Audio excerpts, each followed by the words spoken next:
Bonjour et bienvenue dans l'entretien de France 24. Nous recevons aujourd'hui Rebia Kadir. Surnommée le Dalai Lama des Ouïghours, elle est le visage d'un peuple en lutte avec les autorités chinoises. La présidente en exil du Congrès mondial des Ouïghours veut alerter le monde sur le calvaire de cette communauté turcophone et musulmane dans l'ouest de la Chine. Pékin accuse Madame Kadir d'avoir fomenté les émeutes qui, selon un bilan officiel, ont fait 184 morts et 1600 blessés dans la province de Xinjiang début juillet. Rebia Kadir, vous êtes en duplex de Washington. Bonjour.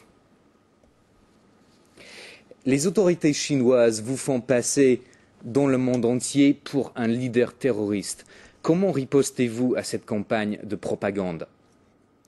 Je suis comme mon peuple, je suis une militante pour le droit de l'homme. Et comme mon peuple, je suis contre toutes sortes de violences. Je suis une pacifiste, tout comme mon peuple. Et je suis une mère de 11 enfants. Et je suis la mère de tout mon peuple. Et je ne comprends pas et j'accuse la Chine, le gouvernement chinois, d'inventer une version ironique de mon identité, de mon autorité comme terroriste. Alors la Chine vous accuse d'avoir dirigé les violences. Quel genre de contact avez-vous avec les groupes ouïghours au Xinjiang? Je suis toujours avec mon peuple et la Chine, elle sera jamais capable de me séparer de mon peuple. Ce que s'est passé récemment dans la région, je n'ai aucun rapport avec. Et la cause de ces violences, c'est totalement la faute au gouvernement chinois et à sa politique depuis 60 ans. Est-ce que vous donnez des conseils stratégiques aux associations ouïghours en Chine? Non, je n'ai aucun rapport direct avec la région. Je suis au courant de ce qui se passe uniquement par les gens qui viennent de la région ou par l'aide des websites, des sites internet. Donc, je ne peux même pas téléphoner mes enfants. Vous n'avez aucune nouvelle de vos enfants qui sont en prison?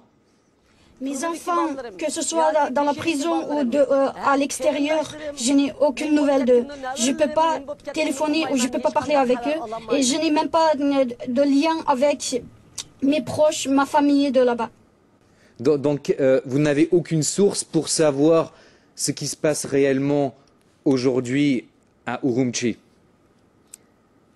J'ai les informations que les gens qui se lancent dans ce métier et que les gens qui font des informations, des recherches et aussi les victimes et les témoignages sur place. J'ai recueilli des informations réelles. Passons aux questions politiques. Quelle liberté réclamez-vous pour les Ouïghours? Vous avez aussi le monde entier, cette fois, ils ont assisté à la manifestation pacifique, comment elle est réprimée par la violence, par la force d'ordre de la Chine.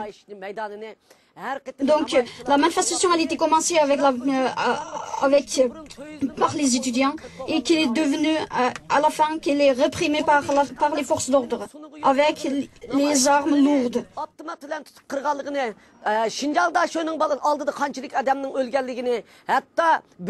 Selon les témoignages de RFA, qu'on a vu que à Urumqi, dans la nuit, ils ont éteint les lumières et ils ont pénétré dans les quartiers ouïghours et tué 10 milliers de Ouïghours. Et la Chine, elle montre 187 morts et 1500 blessés. Alors que derrière cela, les victimes ouïghours qui sont morts, le nombre d'Ouïghours qui sont morts, dépasse largement ces chiffres officiels.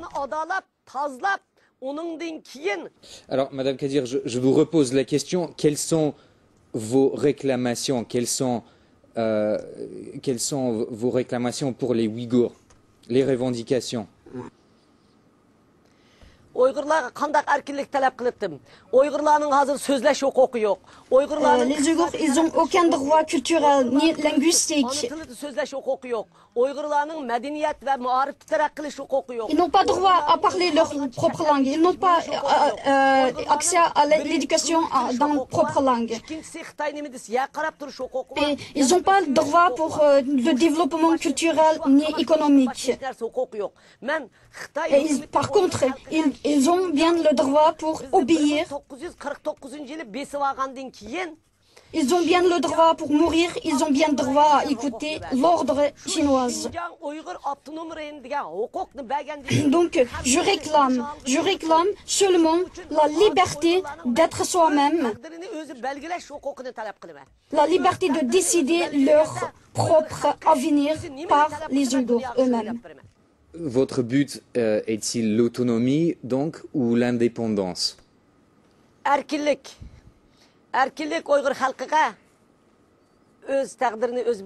Nous avons eu l'autonomie à la chinoise. La Chine, elle a donné l'autonomie au Tibet. La Chine, elle a donné l'autonomie aux Ouïghours. On connaît cette autonomie. Donc, notre but, tout d'abord, c'est de rencontrer les dirigeants chinois et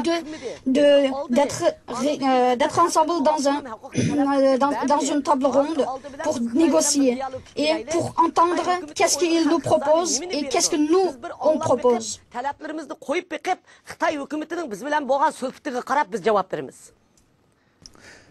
Donc c'est toujours l'autonomie, vous ne parlez pas d'indépendance. Actuellement, je ne peux pas répondre à cette question directement parce que il faut voir tout d'abord, je vais voir dans la négociation qu'est-ce que la Chine, les dirigeants chinois, ils nous proposent. Et en plus, c'est mon peuple qui décide leur avenir. Je ne peux pas décider pour eux moi-même. Madame Kadir, quel genre de soutien espérez-vous des États-Unis? Premièrement, c'est la négociation. Les États-Unis doivent nous aider à réunir avec la Chine, avec les dirigeants chinois, pour négocier sur la question, sur l'avenir de la région. Deuxièmement, ce que je réclame, ce que je souhaite des États-Unis, de forcer, de faire pression sur la Chine pour qu'elle relâche les manifestants innocents qui sont arrêtés pendant ces quelques jours. Troisièmement, je demande aux États-Unis de forcer l'ONU d'envoyer une équipe indépendante d'investigation sur place dans la région pour trouver le nombre exact des victimes. Est-ce que vous êtes déçu par la réponse par le comportement de Barack Obama jusqu'à présent? Je suis déçu effectivement de la part du gouvernement américain parce qu'ils n'étaient pas sérieux sur cette question-là cette fois. Et surtout, je sais qu'il y a la pression énorme de la Chine sur le gouvernement américain, mais j'ai toujours l'espoir de la part des États-Unis. Madame Kadir, parlons un peu du terrain encore. Après les violences, craignez-vous un renouveau du mouvement islamique du Turkestan oriental, le MITO, classé groupe terroriste par l'ONU? Je sais que je fais confiance à mon peuple. Je sais qu'il n'y aura pas de groupe terroriste chez les Ouïghours. Mais en même temps, après toutes sortes de violences et pressions de la part du gouvernement chinois, j'espère qu'il n'y aura pas ce genre d'organisation. Madame Kadir, certains vous comparent au chef spirituel tibétain. Que pensez-vous du Dalai Lama? Je respecte beaucoup Dalai Lama parce qu'il a toute sa vie, il a lutté pour la liberté de son peuple. Et je vais faire comme il a fait et il est mon modèle. Merci beaucoup, Rebia Kadir, présidente en exil du Congrès mondial des Ouïghours, en duplex de Washington. C'est la fin de cet entretien de France 24.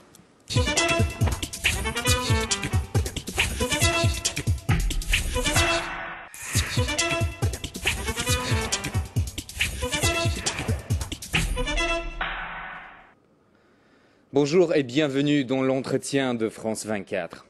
Nous recevons aujourd'hui Rebia Kadir.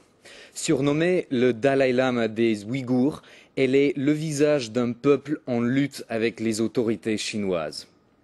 La présidente en exil du Congrès mondial des Ouïghours veut alerter le monde sur le calvaire de cette communauté turcophone et musulmane dans l'ouest de la Chine. Pékin accuse Madame Kadir d'avoir fomenté les émeutes qui, selon un bilan officiel, ont fait 184 morts et 1600 blessés dans la province de Xinjiang début juillet. Rebia Kadir, vous êtes en duplex de Washington. Bonjour. Les autorités chinoises vous font passer dans le monde entier pour un leader terroriste. Comment ripostez-vous à cette campagne de propagande ? Je suis comme mon peuple, je suis une militante pour le droit de l'homme. Et comme mon peuple, je suis contre toutes sortes de violences. Je suis une pacifiste, tout comme mon peuple. Et je suis une mère de 11 enfants et je suis la mère de tout mon peuple. Et je ne comprends pas et j'accuse la Chine, le gouvernement chinois, d'inventer une version ironique de mon identité, de mon autorité comme terroriste. Alors la Chine vous accuse d'avoir dirigé les violences. Quel genre de contact avez-vous avec les groupes ouïghours au Xinjiang? Je suis toujours avec mon peuple et la Chine, elle est incapable, elle sera jamais capable de me séparer de mon peuple. Ce que s'est passé récemment dans la région, je n'ai aucun rapport avec. Et la cause de ces violences, c'est totalement la faute au gouvernement chinois et à sa politique depuis 60 ans. Est-ce que vous donnez des conseils stratégiques aux associations ouïghours en Chine? Non, je n'ai aucun rapport direct avec la région. Je suis au courant de ce qui se passe uniquement par les gens qui viennent de la région ou par l'aide des websites, des sites internet. Donc, je ne peux même pas téléphoner mes enfants. Vous n'avez aucune nouvelle de vos enfants qui sont en prison? Mes enfants, que ce soit dans la prison ou à l'extérieur, je n'ai aucune nouvelle d'eux. Je ne peux pas téléphoner ou je ne peux pas parler avec eux. Et je n'ai même pas de lien avec mes proches, ma famille de là-bas. Donc, vous n'avez aucune source pour savoir ce qui se passe réellement aujourd'hui à Urumqi? J'ai les informations que les gens qui se lancent dans ce métier et que les gens qui font des informations, des recherches et aussi les victimes et les témoignages sur place. J'ai recueilli des informations réelles. Passons aux questions politiques. Quelle liberté réclamez-vous pour les Ouïghours? Vous avez aussi le monde entier, cette fois, ils ont assisté à la manifestation pacifique, comment elle est réprimée par la violence, par la force d'ordre de la Chine. Donc, la manifestation a été commencée par les étudiants et qui est devenue, à la fin, qu'elle est réprimée par les forces d'ordre, avec les armes lourdes.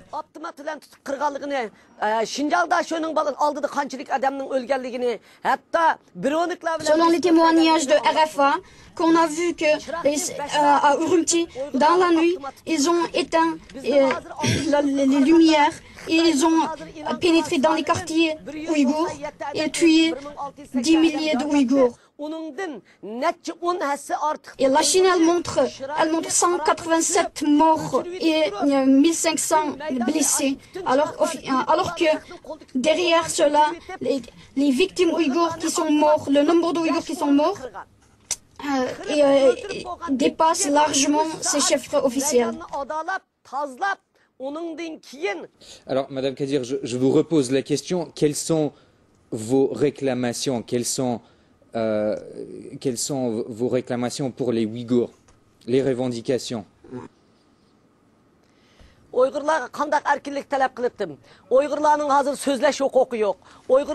Ouïghours, ils n'ont aucun droit culturel ni linguistique. Ils n'ont pas droit à parler leur propre langue. Ils n'ont pas accès à l'éducation dans leur propre langue. Et ils n'ont pas le droit pour le développement culturel ni économique. Par contre, ils ont bien le droit pour obéir. Ils ont bien le droit pour mourir, ils ont bien le droit à écouter l'ordre chinois. Donc, je réclame seulement la liberté d'être soi-même, la liberté de décider leur propre avenir par les Ouïghours eux-mêmes. Votre but est-il l'autonomie, donc, ou l'indépendance?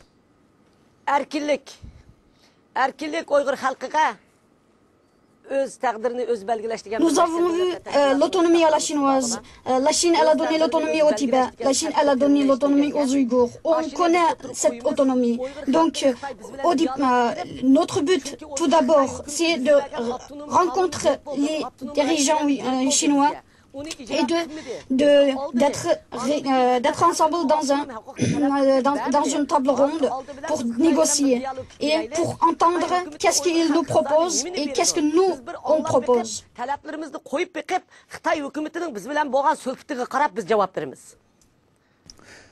Donc c'est toujours l'autonomie, vous ne parlez pas d'indépendance.